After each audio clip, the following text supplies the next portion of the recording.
Welcome back to NetLB Reefing, and this is an update on the 60-litre temporary tank, which is becoming more and more of a permanent tank as time goes by. We can have a look and see it looks a little bit different, and that's because I thought if I'm not going to put a new tank here for a while, I may as well try and make it look a little bit nicer, or just scape it to a certain degree if I can. And so I built this scape with epoxy and cement and the rest of it. I put it in the tank, and when I started gluing the corals on it, I obviously pushed on some section that wasn't quite hard enough yet, and I broke the scape inside the tank, so it collapsed in a heap of rubble, and I sort of thought it didn't look too bad as it was, so I just left it kind of, it's now just a pile of branch rock on the ground, but it doesn't look too bad. Let's have just a quick tour. I'll show you what's going on from this side. Most of the tank is soft coral. There's this bad boy here. It's a sort of a reddish pinkish color, almost like what you're seeing with the filter. Polyps are opening. It's pretty happy. It gets very, very big. It fills up this whole section when it feels like. Also, the torch is now, instead of being in the middle, it's on this side here.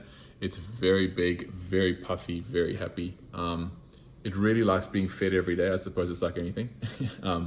But feeding it LPS pellets every day is making it just, it's massive. Like, it's probably about the size of it. You can't see it in it, but it's about the size of my fist in the tank. I mean, I'm not a huge guy, but that's a pretty big coral. And it's a pretty big chunk of gold torch that. Then we've got the unique colored Sinularia. It's pretty happy as well. Right in the center. I'm keen to see how it does right in the middle of the tank, because it's right under the AR prime, so almost right under the prime, which I've lifted up a little bit because I thought it might be better. We've also got Mount Leptastria Rock Tobo Stream Tastria. I forget its name, so it gets a new one every video. I moved it from the back to the front because it's a really nice piece. It's got lots of different colors, lots of different encrusting sections. It's also got a little bristle star that comes out every now and again, and a feather duster that's at the back. So it's a nice little piece in the front here. The clam is gigantic, and if we look very carefully, maybe we can see, you can't see it, but there's a new section of the mantle, not the mantle, a new section of the shell growing. So just like we've had, so when I first got it, it was up to there. No, actually I lie. It was that one, this one here. So since I've had the clam, it's grown 1, 2, 3, and now there's a fourth one coming out through the bottom, which I'm pretty happy with.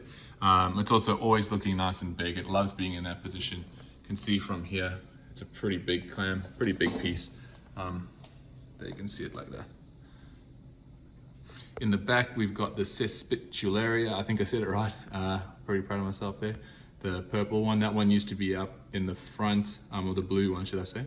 That used to be over here, but I've moved it to the back. The clownfish like to go in there every now and again.